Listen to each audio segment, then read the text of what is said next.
I'm Deputy Mayor Gretchen Knapp, and thank you so much for being here tonight. I also want to thank Kathleen Bennett, our ASL interpreter, who will be with us tonight. Tonight is our chance to get an update on what work is happening across the city and what are the opportunities that we can all look forward to. To begin tonight's festivities, we will start with the presentation of colors by the Bloomington Fire and Police Departments, followed by the National Anthem, performed by Officer Caleb Brinson. Officer Brinson joined the Bloomington Police Department in May of last year. His time as a student at Indiana University and his experiences in our wonderful city of Bloomington shaped a lasting connection to the city, one that led him to serve it. And we're very grateful for that service. Please rise for the color guard and the national anthem.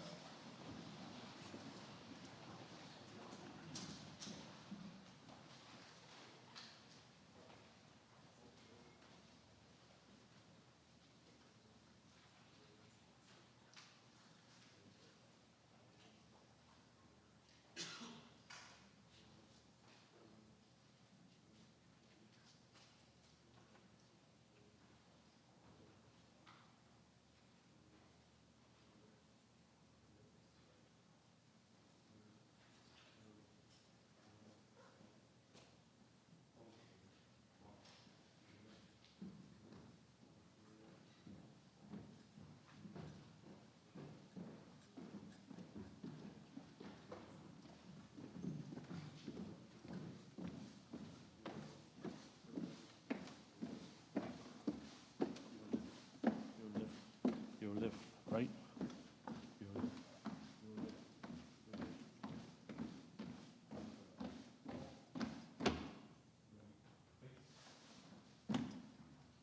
Color guard. Carry colors. Post colors. Post.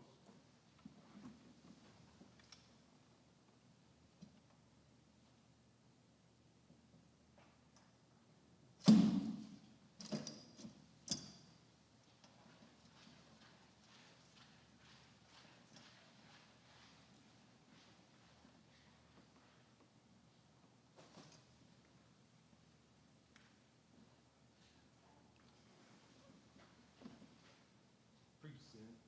Arms.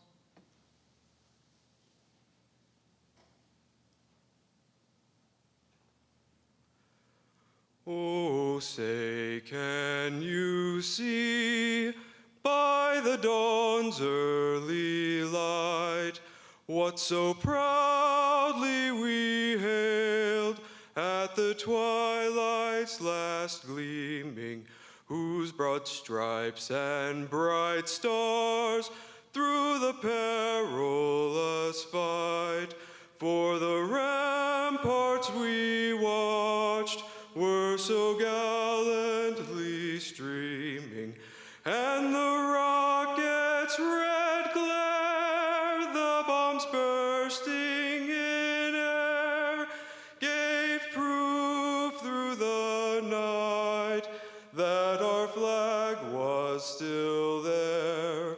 Oh, say does that star-spangled banner yet wave for the land of the free and the home of the brave?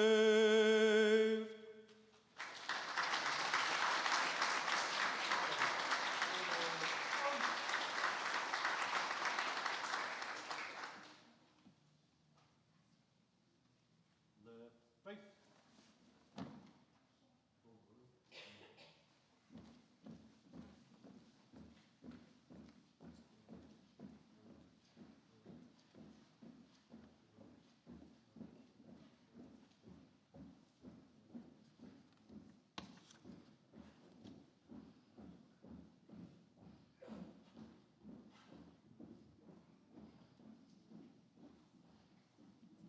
You may be seated.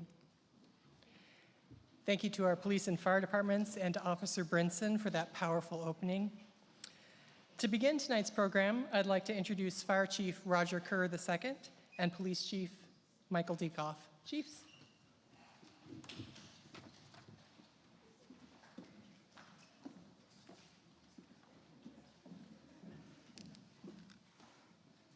Good evening. I'm honored to stand alongside Chief Dekoff as we reflect briefly on the past year in public safety. For many years, Bloomington Fire lost trained firefighters to neighboring departments offering higher pay and maintaining minimum staffing required frequent reassignment and overtime. In September of 2025, our fire department reached full staffing for the first time in nearly a decade.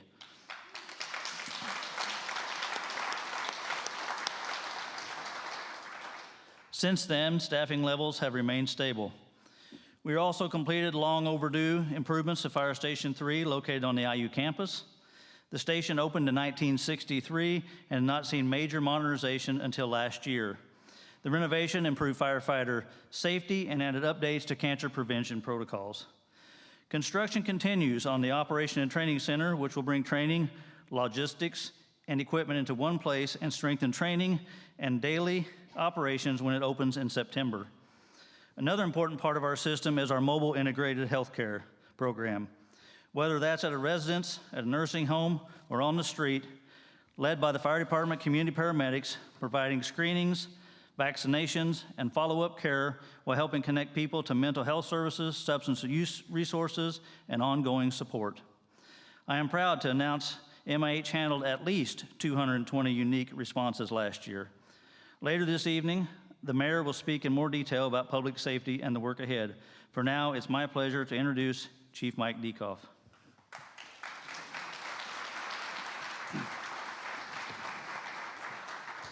Good evening. On the police department side, we have made important staffing progress. Today, we are staffed at 94 officers out of 105 authorized positions, with 8 candidates moving through the Board of Safety hiring process. If those appointments move forward as expected, we anticipate reaching approximately 96% of our authorized staffing in the near term. As staffing stabilizes, we are beginning to see improvements across our community. In 2025, Bloomington experienced substantial decreases in property crime and crimes involving weapons. These improvements reflect focused enforcement, continued community engagement, and the work of officers across the department divisions. Patrol coverage is more consistent, specialized units are rebuilding capacity, and training schedules are returning to normal after several years of disruption caused by vacancies. Although staffing for both the police department and dispatch are improving, we must continue to prioritize how we deploy resources and focus on calls and incidents that most affect public safety. Even with these challenges, our officers continue to show up every day with professionalism, care, and commitment to this community. This progress is a result of their work, and we're proud of what's being accomplished and what's ahead. Thank you.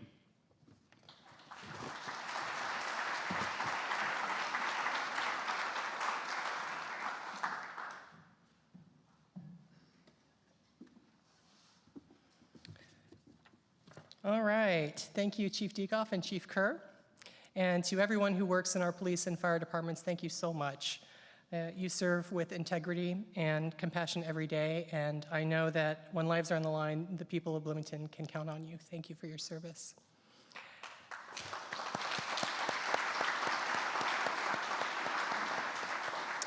And at this time, I'd like to invite Clerk Nicole Bolden and Council President Isak Asari to begin the official proceedings.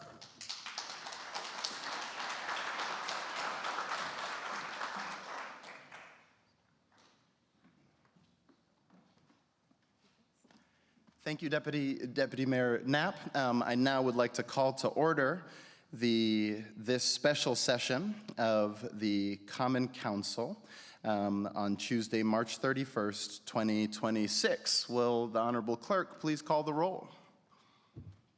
Happily. And to begin, Councilmember Asari. I am here. I didn't notice. Daly? Here. Flaherty? Piedmont Smith? Here. Rollo? Here. Rosenbarger? Ruff? Present. Stossberg? And Zulik? Present. Thank you all. Please note that this is a special session of the Common Council. Now, if you ever wondered why it is that the State of the City is a city council meeting, it's because for the last 200 years of Bloomington's history, it has been the aspiration of every mayor to come to a city council meeting. But please note that the council will adjourn following the mayor's remarks. So with that in mind, we're here to hear from our mayor, and so please join me in welcoming Mayor Carrie Thompson to the stage.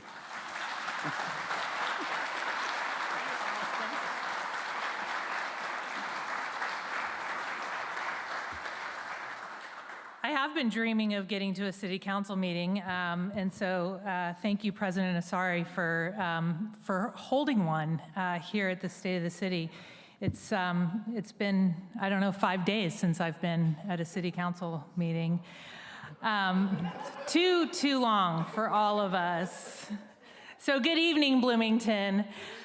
I am so delighted to see a packed house this evening and to welcome you all to this beautiful theater. You know, before we start, I want to note that we are really in a place that in 1996, 30 years ago, the city questioned whether or not it would even still be standing. And here we are today in a beautiful restored theater, one of many city projects that has successfully been completed, far greater than what we ever expected. And I think that there are other things happening right now that in years to come will feel completely obvious that we did them. Something we'll wonder how we ever lived without. Because if there's one thing about this community, we don't always see the ending when we're in the middle of it. So tonight I want to talk about what we're building now and what it might become. Before we go any further, I want to recognize the people whose work makes everything in this city possible. If you are a member of city council, a county or state elected official, or serve on one of our boards or commissions, and that includes the CIB, because it's not technically ours, but it's a joint, I'm inviting you to stand so we can thank you.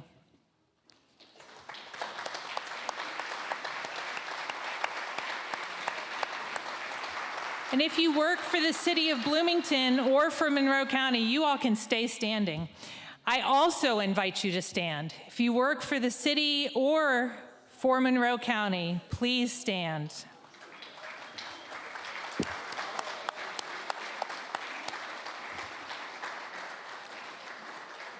These are your neighbors. These are the ones who solve problems most of us hopefully never see. They keep our city functioning day after day and administration after administration. And I am so deeply grateful for the work that you do. You know, one of the best parts of my job is how often people literally stop me in the street to tell me why they love Bloomington.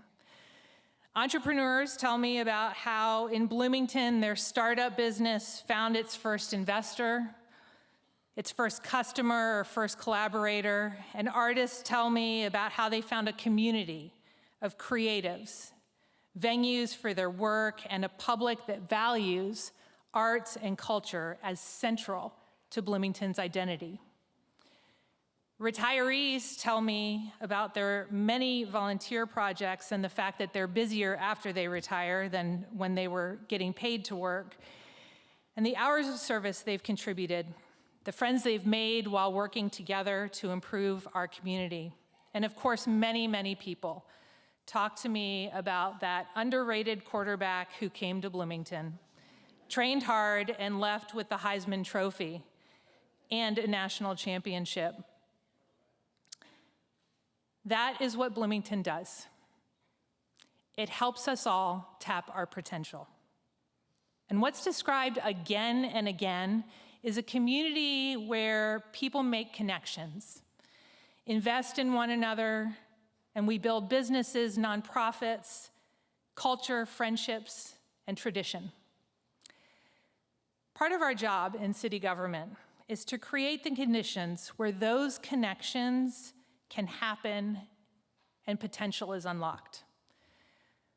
When we get those conditions right, we build and sustain a thriving community where everyone can belong. So what exactly is a thriving community?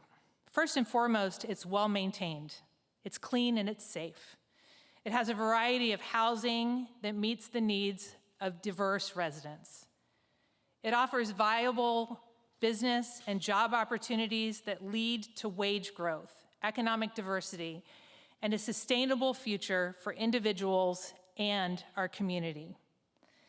And it has a government focused on getting the right work done in service to the public. All of that makes it possible for each person to bring their gifts and talents to fruition and to find community and support in a creative, innovative culture. And tonight I'd like to talk about what we're doing to build a thriving community where everyone can belong. A city that takes care of what it has. A thriving community starts with a well-maintained, tidy city. Over the years, Bloomington has funded amazing assets. The Beeline Trail and Switchyard Park, Hopewell Commons are just a few of those. We've also built assets we walk and drive on every single day. Sidewalks, roads, multi-use paths. We've invested in preserving historical assets like this very building, City Hall, and also the Waldron. And it costs money to maintain those assets, as well as critical infrastructure like our water and wastewater treatment plants, our storm systems, and the facilities for the animal shelter, sanitation, fleet, and street. And those are just a few.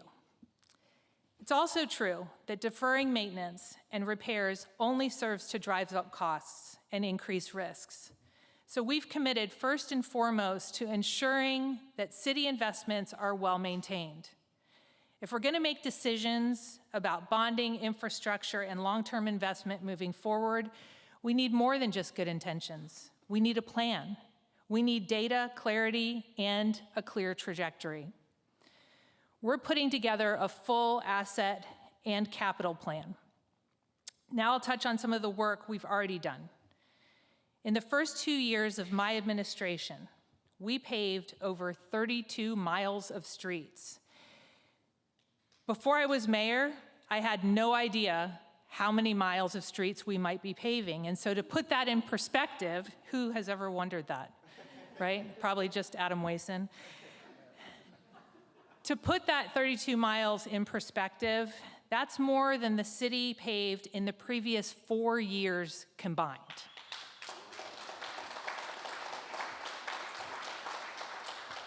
That investment, of course, is important to stabilize our road network and prevent further decline and increased costs.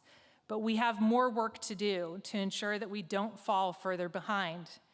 Traditional funding sources are no longer what they used to be.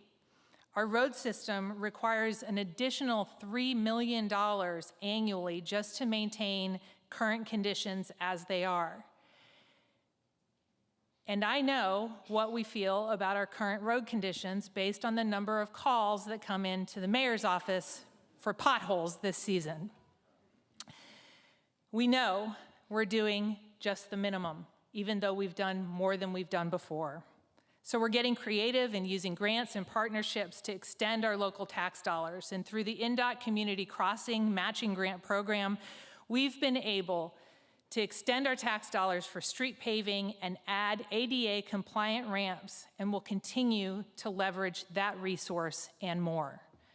In 2026, the parking meter funds will help us complete over $400,000 in paving and infrastructure projects downtown that would otherwise have been very difficult, if not impossible, to achieve. So thanks for paying for parking tonight.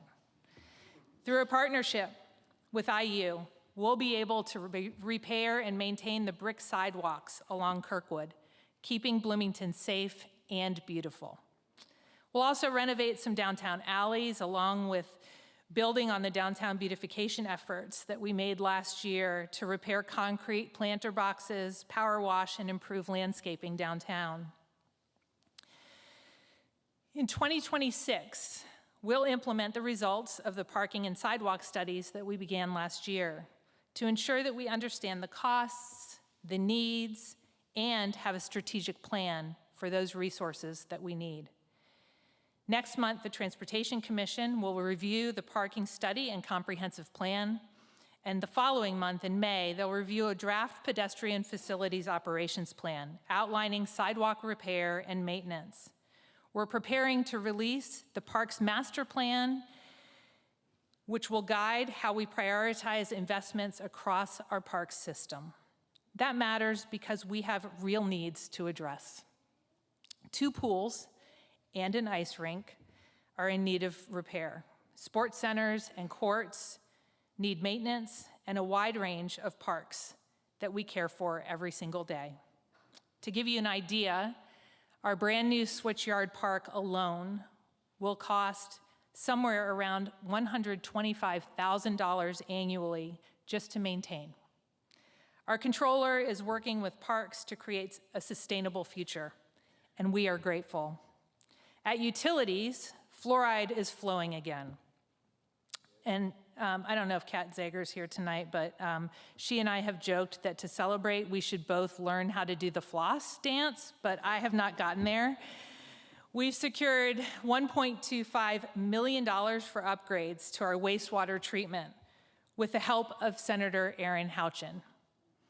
And we're preparing to make long-delayed repairs to the Monroe Water Plant, and we're also looking at how to build and fund a public works facility that adequately serves the city's needs and protects our investments in sanitation trucks, snow plows, fire engines, police cars, our electric fleet, and more. Equipment that costs more than $100,000 should not be left outside to deteriorate in the weather. Maintaining that equipment requires storage space and modern tools and facilities. And finally, we're looking at how best to use the Showers West space, given the bond restrictions, the city's need for space, and the current state of its aging systems. The fire department moved into Showers West, their new headquarters, last year as planned in the bond, and we are now negotiating final agreements with the remaining tenants. Since then, we've used Showers West to meet immediate needs across the organization, supporting city council, accommodating departments during renovations, and creating space where it's needed most. Most recently, our engineering department relocated to Showers West, affording planning and hand the space they have long needed within City Hall. No more working in closets. As we look ahead, we are actively assessing how the whole building should function long-term. We're evaluating departmental needs, conference room capacity, and how teams that work closely together can be physically aligned, and how the public moves through that space as well. We're also incorporating safety planning into that assessment. We'll soon hire the city's first emergency management specialist to create a building safety plan for City Hall and other buildings. They'll train staff and run regular safety exercises to ensure that we are prepared to respond to emergencies. Community safety is critical in Bloomington. It is a key responsibility of our government. A city simply does not thrive without safety. Everyone in Bloomington deserves to be safe and to feel safe. And to do that, yes. In order to achieve that, we have to ensure that our public safety teams operate at their best. You met the 2 chiefs tonight. And for too many years, both the police department and the fire department operated well below their authorized staffing levels, which strained response, increased overtime, and made it harder to retain personnel. In the past 2 years, we made targeted changes to pay and policies to address that, enabling Bloomington to compete again. In 2024, we successfully negotiated 2 union contracts with police and fire to increase pay, to be competitive in the market, and both passed with a unanimous vote.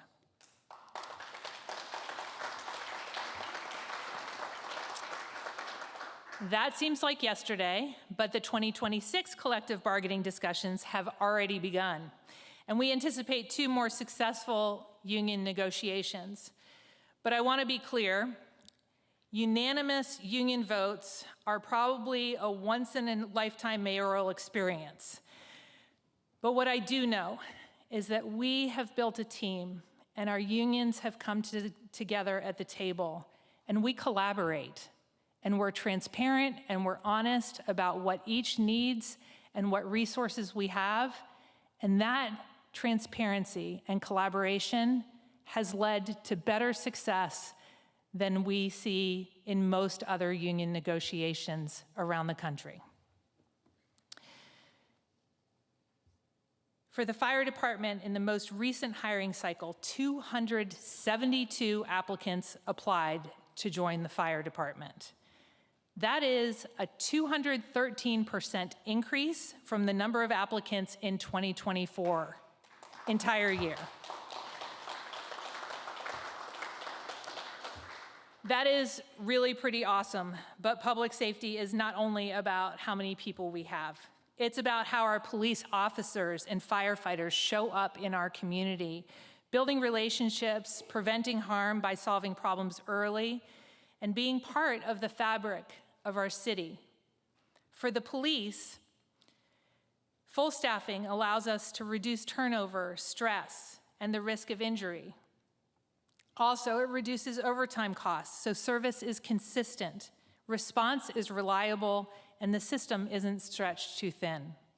It also creates space to be present in the community, where officers are known and where relationships come before a response is ever needed.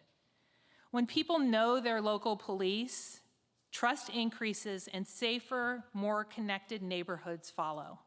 That's part of a thriving community. And in 2025, we saw obvious forward movement. BPD welcomed 11 new officers in a single class. That is the largest group in more than 3 decades.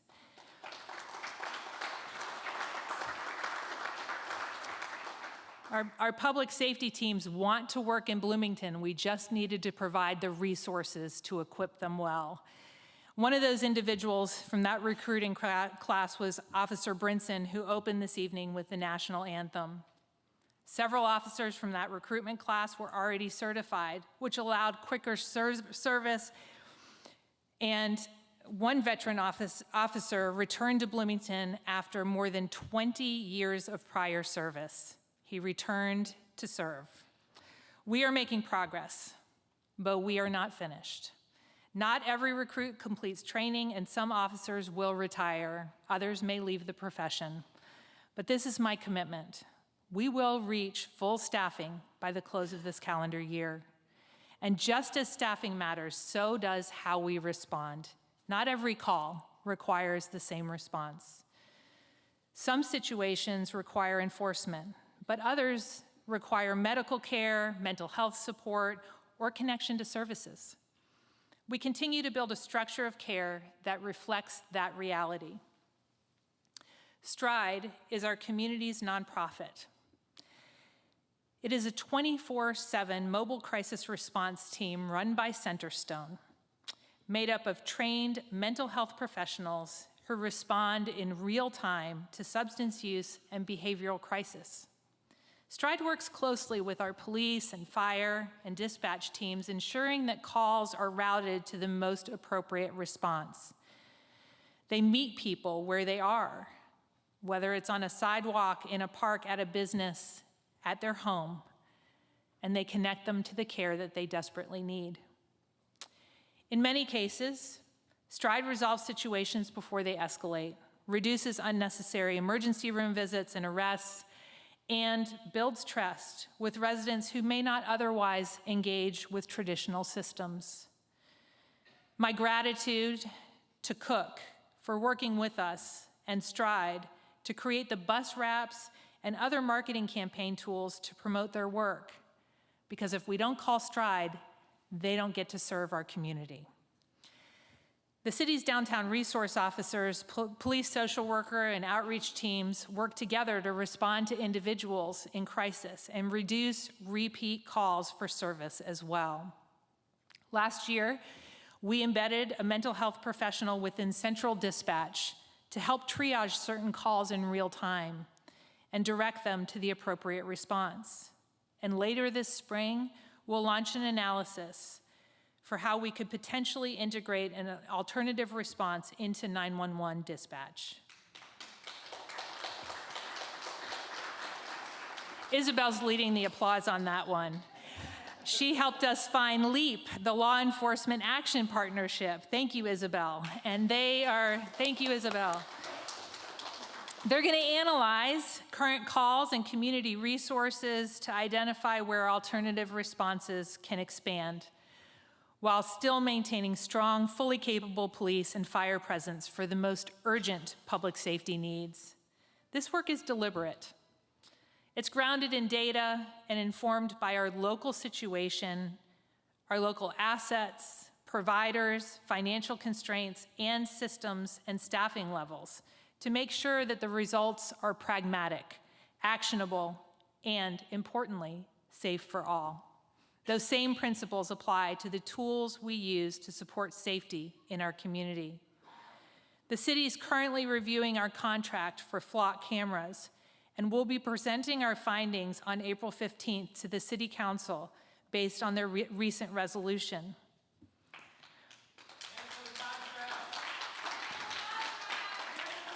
Safety.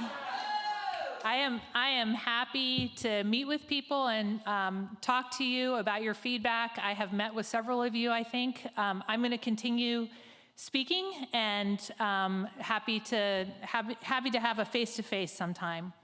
Safety stabilizes a community. Housing stabilizes people. That's where we turn next. Attainable housing and homelessness. For 25 years, my professional work centered solely on housing. It was a top commitment of mine when I ran for office, and it remains our city's greatest priority. We need more houses of more sizes for more people, and we need housing diversity. The largest opportunity to do that is Hopewell. We have a community that cares deeply about getting this right. And in Bloomington, even when we agree on the goal and what needs to be done, it can still take a very long time to move forward.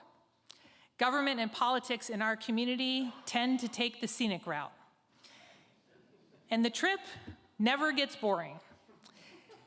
This isn't the first time there have been lively conversations about problems and their solutions. At different points in our community, we have debated an abandoned rail line, the hospital leaving downtown, an outdated convention center, a proposed tech park, chickens. And before that, our community confronted the possible loss of the courthouse, and even of this very building. And look at where that process has led us. We saved the courthouse. We developed the Beeline Trail. We purchased, designed, and built the Trades District. We moved forward on the Convention Center. We built out bicycle and pedestrian infrastructure across the city, constructed the Bloomington Transit Hub. We've established Bloomington Entertainment and Arts District, including the building that we're in, and soon we will, one way or another, have Hopewell.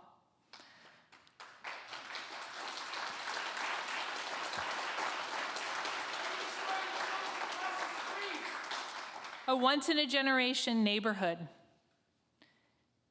and all of us will be proud. We all agreed to high standards when it came to our neighborhoods. We all want housing that is safe, sustainable, and built to last. But we also have to be honest about the moment that we're in. Costs are rising, wages aren't keeping pace. Just yesterday, Novo announced layoffs impacting 400 people. At the same time, state and national decisions continue to influence wages and costs in ways that we don't control locally. Like all projects of this significance, the proposal has been shaped through expansive outreach and engagement. We've engaged experienced planners and designers renowned throughout the country for their innovative work to advance housing that is attainable. Local lenders, builders, developers, and housing experts have weighed in on what works in Bloomington to make a project like this truly viable. We've collaborated with the public, with City Council, with city departments, and the Redevelopment Commission and Plan Commission. It takes time for a project to reach a point of action. Hopewell would be difficult to deliver in today's environment without sustained public leadership. Together with our council, I agree, this project is worth the work. And we all share the same vision for it: attainable housing in Bloomington. Hopewell South is just the first phase of a much larger neighborhood. For this phase, the administration made a clear choice to focus on two things: homeownership that more people can attain at market rates, and a neighborhood that connects the residents to opportunity. On those two goals, this plan delivers. It doesn't resolve every challenge. No single project does, but it moves us forward. And in a housing crisis, that matters more than perfection. As an administration, we take responsibility for our part of the ongoing housing puzzle. Outside of Hopewell, we are working to clarify expectations and legal boundaries, align departments, reduce red tape, and generate a clearer path from concept all the way to construction. Our existing UDO does not always allow us to build the kind of housing we say we want. That's why we use tools like a PUD to create a path to actually build housing. We'll keep improving our code, refining our tools, and learning from this work. This is not an either-or, it's both. We have to stay focused on outcomes. Where process adds cost without improving the result, it moves us in the wrong direction as a community. We have capable local builders, and we have standards that support energy efficiency. And this is where we shift from discussion to delivery.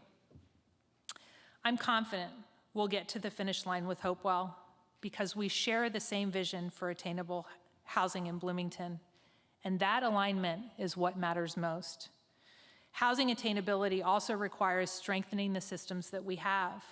We've enforced Title 16 housing standards, held negligent landlords accountable, and revoked permits for chronically unsafe properties. In one case, a longtime property owner whose repeated life and safety violations persisted for decades and spanned 31 properties within city limits alone, is now prohibited from operating rental units in Bloomington for the next 2 decades.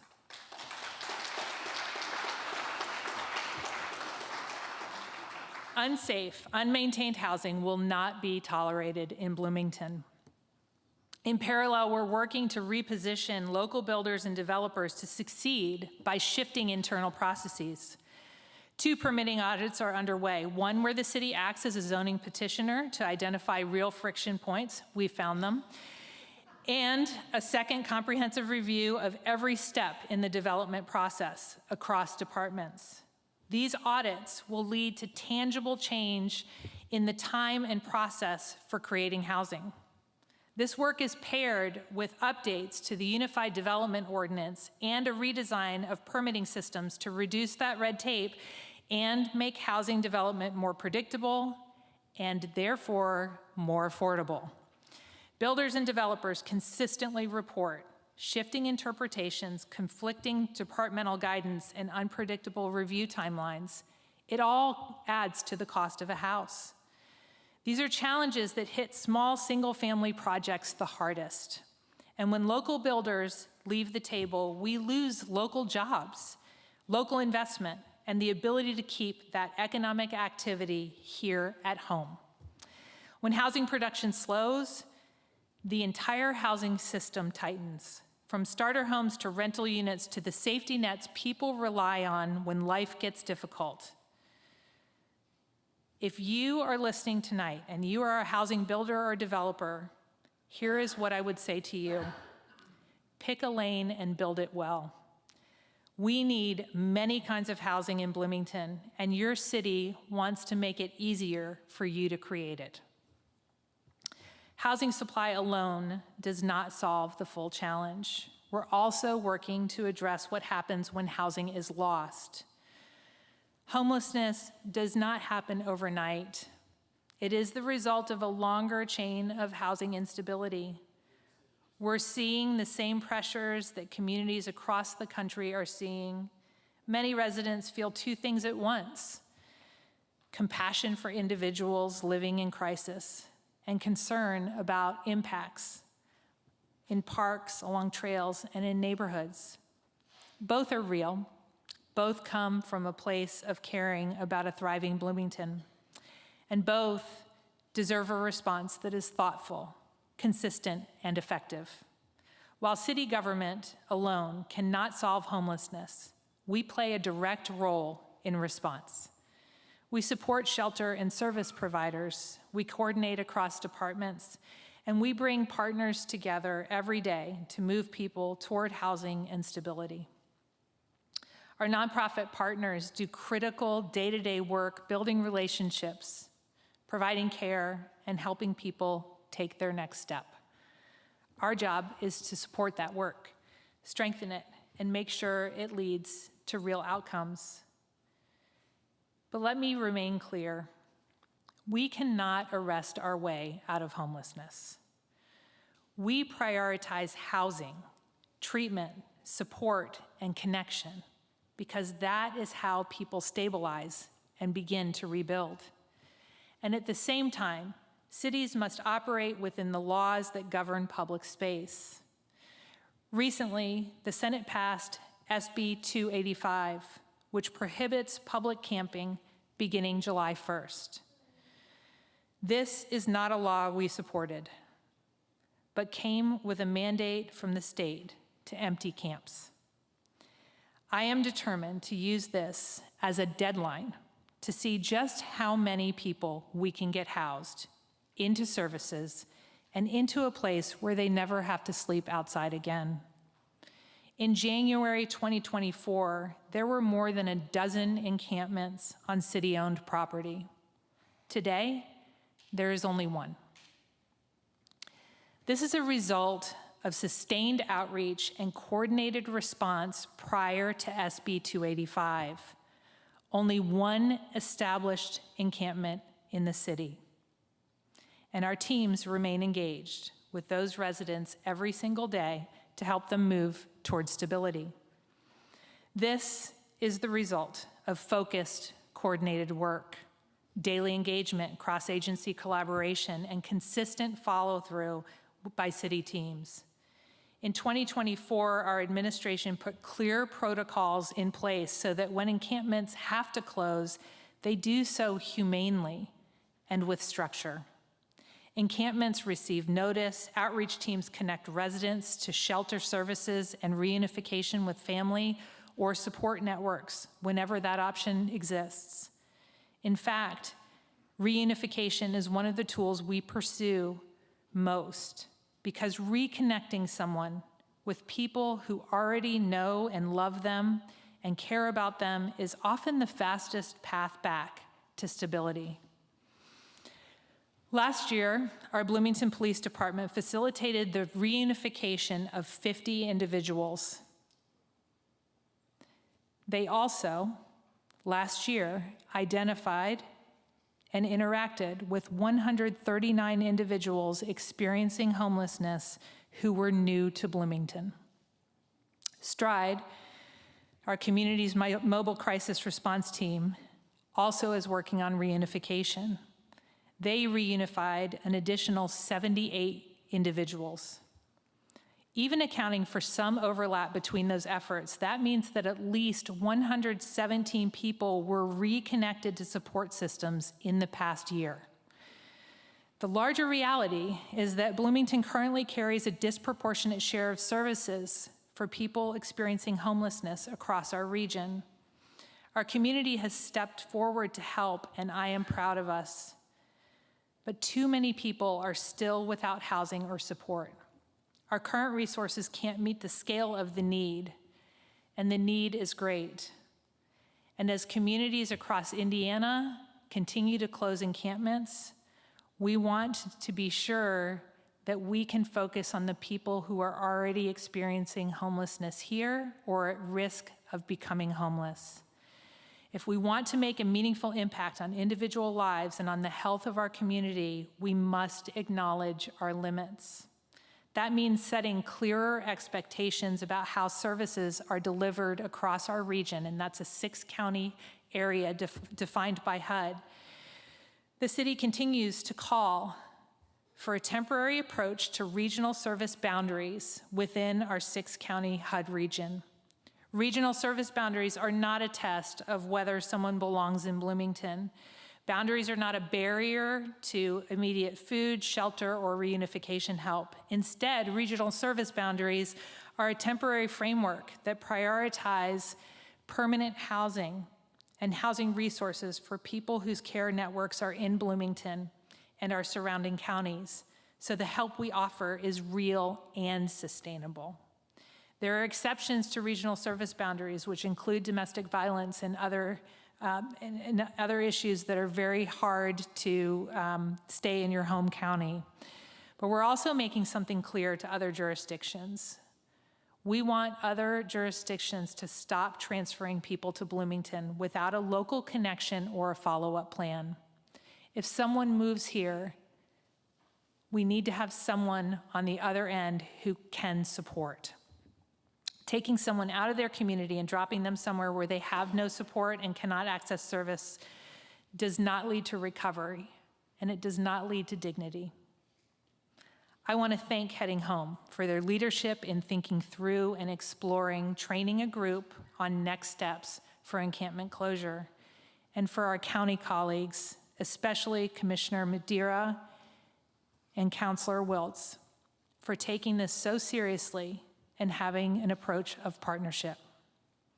Solving homelessness requires both compassion and structure, housing services, and a region willing to take shared responsibility on collaborative and oftentimes iterative solutions. That's how we're going to solve this. Housing stability allows people to build a life, and economic opportunity allows them to build a future. Our commitment in economic development is to grow the workforce population, grow wages, and strengthen the economic base that supports the services our community depends on. The single most important action we can take to support that is removing barriers to housing. If families cannot find a place to live, they cannot take a job here. Housing and economic development are inextricably entwined. You cannot solve them in isolation. When housing supply grows, employers can hire the workers that they need. When businesses grow, wages rise, and housing instability falls.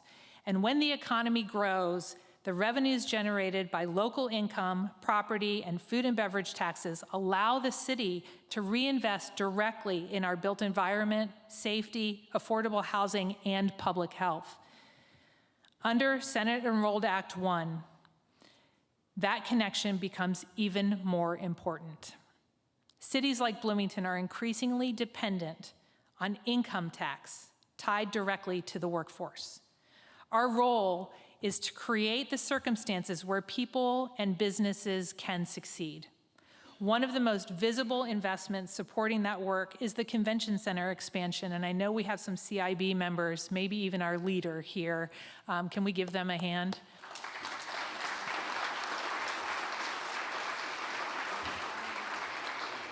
Our community has worked toward this moment for nearly 20 years, and we have taken it out of politics and built a joint board that is moving this thing forward faster than any jurisdiction could have done on their own. And that required blood, sweat, tears, partnership between the city and the county, the creation of that CIB, and a long-term commitment to investing in Bloomington's future.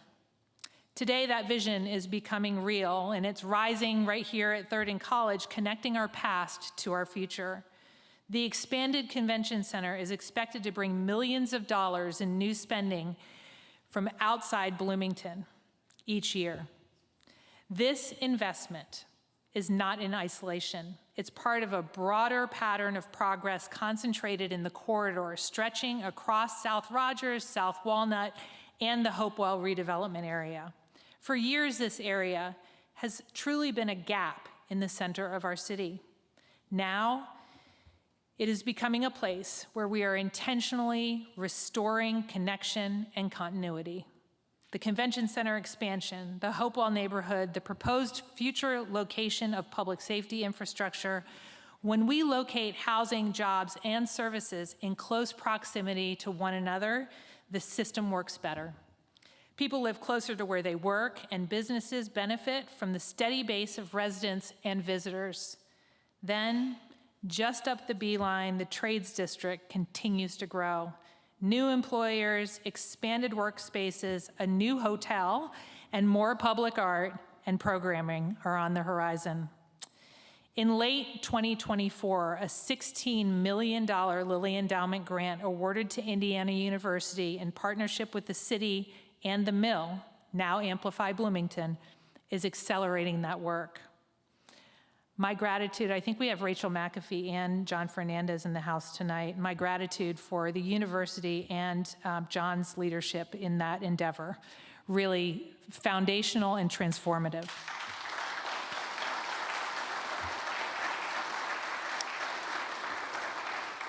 Last year, the city added a position to deliver on that partnership and move projects forward, and that investment is already showing up on the ground. The Forge, which is a Class A office building, is now home to companies like Vivum, AI, Folia, and Bloom.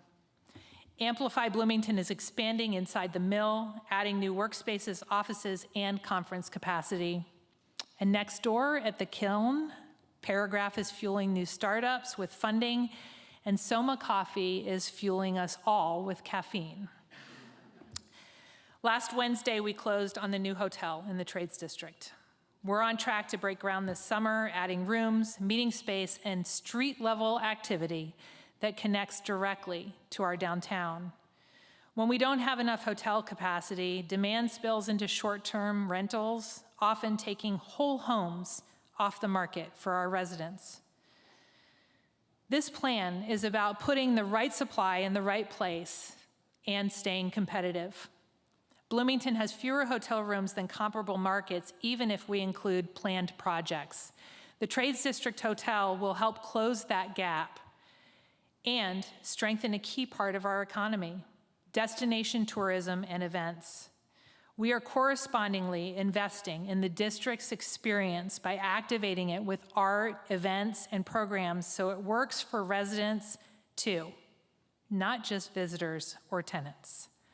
This is economic development at its best. There are jobs, business activity, and investment that move beyond one district alone, and they strengthen the entire community. We're also making decisions about how people experience our city day to day. Kirkwood Avenue is a great example, and I want to acknowledge Kirkwood's outdoor dining experience has meant a lot to people. I have experienced feeling like I'm in Paris, eating in the middle of Kirkwood myself. The full closure created moments people loved, but the day-to-day reality did not consistently match the intent of the program. The city's adopted transportation plan identifies Kirkwood as a shared street. It carries businesses, deliveries, emergency access, and daily movement, and it also carries a critical sense of place at the intersection of city life and campus life.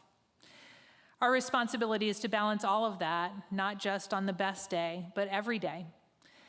We looked at the data, business participation, and overall community impact, and the recommendation and the Board of Public Works decision is to continue with the shared street model this year. And this season, we're working with partners to expand activations so the space works harder for the community. More events, more programming, more reasons for people to be there beyond just outdoor dining. Because how a place functions day to day shapes how people experience it. And how people experience a place shapes whether they stay, invest, and build something here. That brings us to something we should have done a long time ago. We need to be clear about who we are as a city. And nearly a decade ago, the city's Wage Growth Task Force recommended that Bloomington define a shared identity. That work did not move forward at that time, but it is now. Later this year, we'll roll out Bloomington City and Place branding. We partnered with a national firm to build the framework, but our story comes from right here in Bloomington. Over the past 12 months, residents, business owners, students, artists, and community partners have shaped it through surveys, committees, workshops, and direct conversations. That input continues as we refine the design and strategy in real time. We all know that if you ask someone why they love Bloomington, they'll give us 20 minutes of response. That's a strength, but it's also a challenge. And right now, Bloomington has a strong identity, but we've not always told that story clearly. This will help. Cities that compete for talent, investment, and growth do not leave their stories undefined. They state it clearly, reinforce it constantly, and use it to guide decisions. The goal is to make sure we communicate Bloomington plainly enough that people can see it, understand it, and choose to be part of it before they ever step foot in our community. And at a time when national conversations pull attention in every direction, we stay focused on what we can actually shape here in the city. We can control the systems we build, the investments we make, and the expectations we set for ourselves as a community. When those are clear and consistent, people do not have to guess whether they belong here. They know. We're building a government that works. We start by listening, and many of you know, because you tell me, you see Team Bloomington out and about, and you know how to reach us. Over the last 2 years, we've made listening a regular part of our job, monthly door knocking, town halls, traveling office hours, and regular listening sessions with nonprofit and faith leaders. Our sequence is simple: listen, discern, lead, deliver. We've worked diligently to get our financial reporting up to date. In 2024, we closed out the delayed 2022 audit. In 25, we closed out 23. And on Thursday, we meet with the auditors for the exit conference on the 2024 audit. I've never been so excited about an audit. We'll now be able to complete the 2025 audit on time and be back in compliance with reporting deadlines. In addition, we completed long overdue update of the city's financial account numbers, and our Housing and Neighborhood Development Department worked hard to return to reporting compliance with HUD, and has even been invited to present at their conference. It's a big deal. There's more to do, and we continue to clean up and improve the systems, but increasingly, we're leading the way rather than playing catch up. We've discussed our efforts to fully staff public safety, and the same focus has extended across the rest of the city to ensure we're staffed with skilled public servants. Implementing the salary study has been a key piece of that success. And as a result, this week, engineering is fully staffed for the first time since October 2022. I had your new employee in new hire training today, Andrew. Other departments are experiencing the same thing, and we continue to closely work with the city's unions to build stronger relationships. Everybody needs an intermission, so I'm going to skip a whole bunch of really important government updates and get to the meat of things. SEA 1 changes how local governments are funded and will change how we're able to do our work. Income tax distributions will switch, and municipal revenue growth will slow. Bonding capacity is tightening, and those challenges compound over time. Cities across Indiana, including Bloomington, will have to make hard choices, and our response must be disciplined. Our role is to first ensure we deliver essential services and responsibilities that only local government can provide. We'll honor the commitments we've made and take care of our infrastructure. If we want to do our essential work well, we have to prioritize. In a city full of smart people, ideas are never in short supply.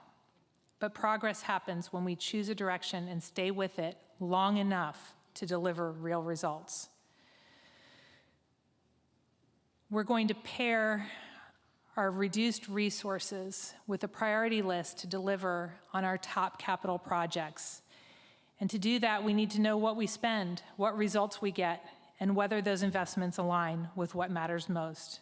And that work has started. With our new controller, Jeff McKim. Yay, Jeff. We're reviewing our budget with a closer lens and are preparing already for budget season. The state of the city is strong and moving forward. Not without bumps and not without limitations, but with purpose, clarity, and community. In 1996, we couldn't have seen this building in its current form. We would not have envisioned a trail along that abandoned rail corridor, and I bet we wouldn't have dreamed we would be at the precipice of a transformational housing development where our hospital used to be. What it is that we're doing this year that we couldn't imagine living without in 2056. If we look ahead over just the next 2 years, we can envision what that might look like. We'll see a convention center alive with activity, visitors moving through streets and gathering in restaurants. We'll see homes rising in Hopewell, a once-in-a-generation neighborhood taking shape block by block. We'll see downtown that feels vibrant and cared for, events that bring people together, clean and well-maintained streets and sidewalks, a clear, distinct sense of identity reflected in our branding. We'll see more public art, more activity, and more life in our shared spaces. We'll welcome people home if they've been sleeping outside. We'll see couples on dates on the new roof at the Trades District Hotel. Entrepreneurs and small businesses are heading into the forge, to the kiln, and Amplify Bloomington to grow their success. We'll see our workforce population grow and our wages as well. We'll see fully staffed departments. And we'll see a community that shows up to serve you and to help solve your problems every day. That's what a thriving community looks like. Wages growing our economy and housing residents can afford, opportunities people can pursue, and safety that our neighborhoods rely on, and a government focused on getting the work done, a place to belong. But there's one other thing that we can do that matters just as much. In a moment where national political rhetoric lends itself to us and them, we can do better in Bloomington. We can solve problems together, sitting face to face and co-creating solutions. We can be tough on challenges and respectful of everyone working on them. We can rise above identity and party politics and see one another for what we are. We're a community full of people showing up every single day to transform lives and improve our community. I believe this even more today than when I wrote this speech 24 hours ago. In the coming year, I'll be looking at ways we can continue to help set a different tone in Bloomington, where we can call people in instead of calling people out.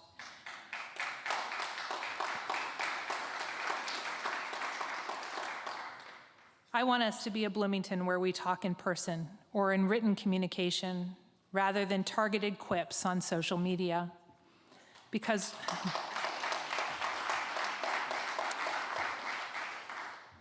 While there are dozens of challenges and hundreds of issues and thousands of opinions before us, we all know that we're at our best, our strongest, and our most progressive when we are one Bloomington.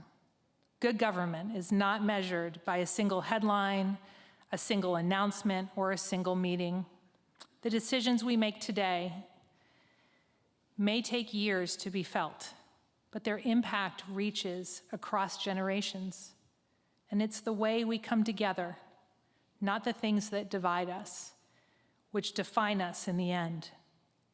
It is that courthouse that Charlotte saved, and now no one can remember ever wanting to demolish it.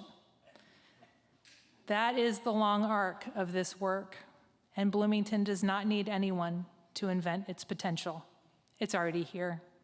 Our job is to keep unlocking it through thoughtful discussion and decisions, through a shared commitment to this community, our one Bloomington.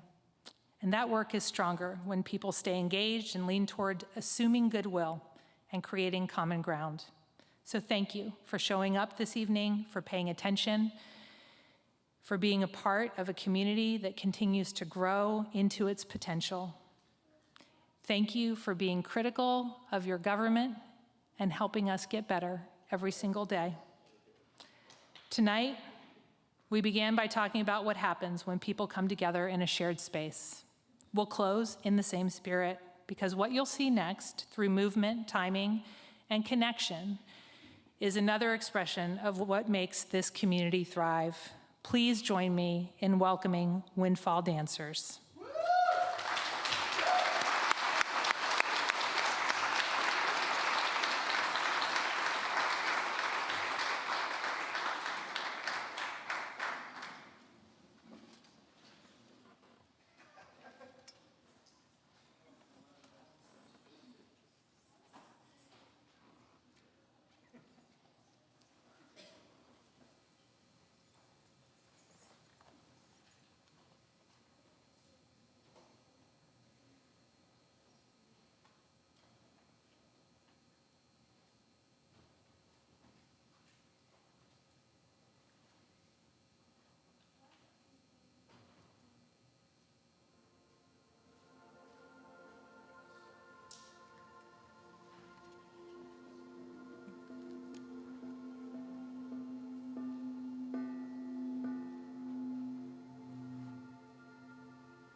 Yes.